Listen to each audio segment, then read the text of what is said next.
Ուրեն են ստի ընդդիմությունները։ Բարև, ես ողջունում եմ բոլորին, ովքեր հավաքված են այստեղ, բայց խոսքս ուզում եմ դիմել նրանց, ովքեր մեզ հնարավորություն ունեն դիտելու օնլայն։ Բոլորը եկեք հավաքվեք, սա մեր երկիրն է, մեր պետությունն է և մեր երեխաների ապագան է այստեղ որոշվում։ Պետք է բոլորը գան, հավաքվենք մեր երկիրը, մեր ձեռքը վերցնենք։ Տվել ենք ուրիշներին ու կանգնած դժգոհում ենք, տներում դժգոհում ենք, չենք դուրս գալիս փողոց։ Շատ քիչ են հավաքված մարդիկ, պիտի բոլորը այստեղ լինեն։ Պետք է պայքարենք մեր երկրի համար ու մեր երեխաների ապագայի համար։ Անտարբերությունն է, որ մեզ այս օրին է հասցրել։ Պետք է պայքարեն բոլորը, ոչ թե միայն փոքր ժողովուրդ, մի բուր ժողովուրդ։ Բոլորը պետք է միավորվեն այստեղ։ Լուրջ լրատվամիջոցներ, որոնք հեռուստաընկերություններով են հեռարձակվում, կասկածում եմ, որ նրանք նույնպես վաճառված են։ Ինչի համար եմ դա ասում։ Ուզում եմ հիմա ես ասեմ նաև Սուրանկյունի վերաբերյալ, քանի որ դեռևս ներողություն չեն խնդրել Ժիրայր Սեֆիլյանին, ազգի հերոս, ներկայումս ազատազրկված։ Ժիրայր Սեֆիլյանին զրպարտելու համար ներողություն չի խնդրվել։ Այսինքն հստակ իրանք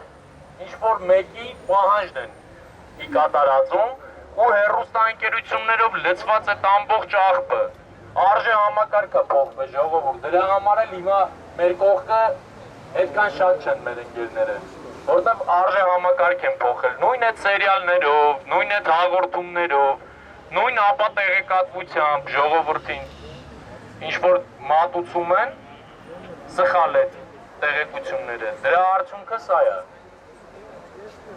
Կարծում եմ հասկանալի է, մենք պետք է նաև պահանջ դնենք լրատվամիջոցների առաջ, որպես ժողովուրդ, որ իրանք անաչառ լինեն, կապ չունի ստեղ 10 մարդ հավաքված, բոլոր լրատվամիջոցներից պետք է լինեն ու այդ 10 մարդուն նկարեն ու իրանց կարծիքը հաշվի առնեն ու ամենակարևորը ցուցադրեն դա, որ մնացածը տեսնեն։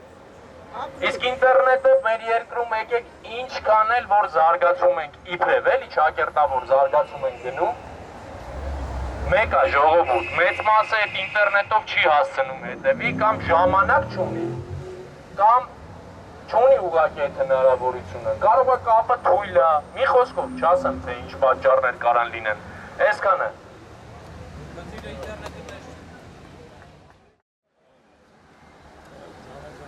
Ժողովուրդ ջան, շատ կարևոր մի պահ կա, որ մենք երևի ես հպանցիկ ասեցի, բայց իմ կարծիքով դա պարզաբանման կարիք ունի։ Ուրեմն եկեք մի բան հասկանանք, որ Արցախը այսօր իրավական կարգավիճակ չունի։ Նա ուրեմն Ռուսաստանի կողմից ընդունված չէ եւ ամենակարևորը Հայաստանի կողմից ընդունված չէ այդ հանրապետությունը։ Մենք ամեն ինչով օգնում ենք Արցախին, բայց իրավական նա ստատուս չունի։ Այսինքն մեր մտահոգությունը հենց գալիս է դրանից։ Եթե մենք 89 թվականներին գոռում էինք միացում, եթե միացումը լիներ, այս խնդիրները միանշանակ լուծված կլինեին։ Այսինքն ամբողջ Հայաստանի տարածքը կվերահսկեր այդ հակաօդային ուրեմն միավորումը։ Բայց այս պարագայում, եթե Հայաստանն է կնքում Ռուսաստանի հետ պայմանագիր, բնականաբար Արցախը մնում է անորոշ կարգավիճակում։ Այսինքն ամենամեծ մտահոգությունը նա է, որ մենք ժամանակին ասելով միացում չիրականացրեցինք նաև Արցախի անկախության ընդունումը որպես միջանկյալ ուրեմն կարգավիճակ եւ այսօր մենք ունենք լրջագույն խնդիր։ Մեր զինվորները այնտեղ ծառայում են, մահանում են, բայց իրավական հիմքեր չկան դրա համար։ Եվ երկրորդը ես կուզենայի նշեի նաև երաշխիքների պահով, ուրեմն ժամանակին Ուկրաինային Միացյալ Նահանգները, Մեծ Բրիտանիան, Ռուսաստանը տվեցին երաշխիքներ, որ քո սահմանները կմնան անձեռնմխելի սովետական միության սահմանների ներքո։ եւ պայմանը նա էր, որ Ուկրաինան հանձնի միջուկային զենքը Ռուսաստանին։ Ուկրաինան հանձնեց։ Եվ ինչ ենք մենք հիմա տեսնում ենք անջատված ուրեմն Ղրիմ, եւ տեսնում ենք Լուգանսկի եւ Դոնեցկի խնդիրները։ Այսինքն, ինչպես ասում էր ժամանակին Մուսոլինին, չկա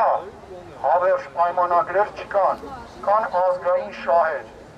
Այսինքն, մենք չենք ուզում հիմա քննարկել ճիշտ էր, սխալ էր, ինչ էր, դա փաստ է։